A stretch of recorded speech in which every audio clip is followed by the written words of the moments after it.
Good evening and welcome to tonight's regional news.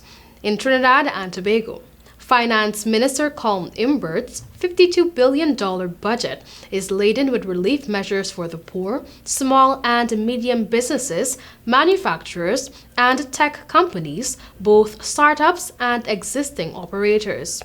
But hidden in the pages of his 2022 fiscal package titled Resilience in the Face of a Global Pandemic were tax measures that may be actualized over the next fiscal year, such as property tax, the hiring of 100 accountants and university graduates for the Board of Inland Revenue to clamp down on tax avoidance as the Revenue Authority becomes the cornerstone of tax collection capabilities, as well as the projection of increased utility rates. The budget has a substantial deficit of $9 billion. Total revenue is projected to be $43.333 billion and total expenditure $52.429 billion.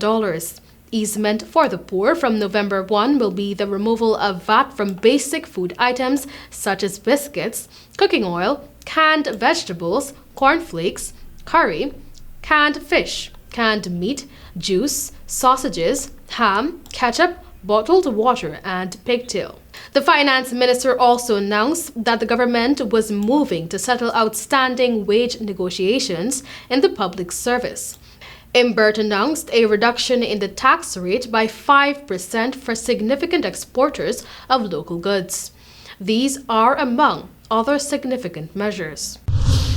We now tell you that the Barbados-based Caribbean Drought and Precipitation Monitoring Network (CDPMN) Monday said that in recent months, rainfall deficits have been accumulating in some parts of the Caribbean, particularly in the northern half of the Eastern Caribbean chain and parts of the Bahamas and Belize.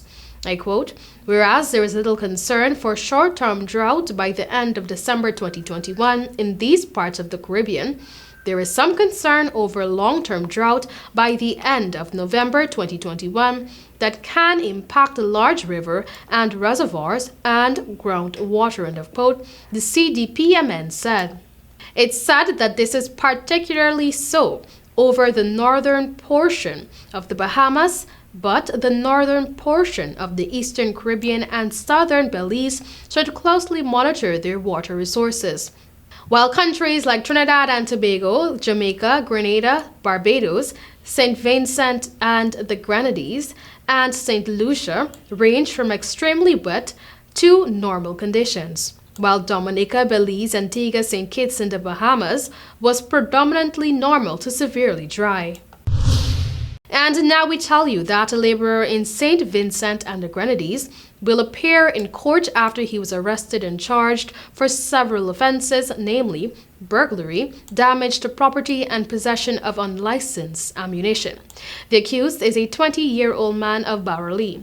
According to investigators, the man allegedly entered the Barralee police station as a trespasser and stole several items valued at $560 EC, the property of the government of St. Vincent and the Grenadines. Without lawful excuse, the man allegedly damaged a glass window valued $450 EC, which is the property of the government. The investigation further led to the accused being charged with possession of one round of ammunition without a license issued under the Firearms Act. The incidents occurred around 2 p.m. on October 2. And finally, social media services Facebook, WhatsApp, and Instagram are back up and running after an outage that lasted almost 6 hours. Facebook blamed an internal technical issue, which not only affected Facebook's services, but reportedly also employees' work passes and email. The company said there was no evidence that user data was compromised. The services were down from about 16 hours until 22 hours on Monday. But in just a few hours, Mark Zuckerberg's personal wealth was reduced by nearly $7 billion. Shares of the social media giant plummeted about 5%, adding to a 15% drop since mid-September. This has cost Zuckerberg the fifth position among billionaires.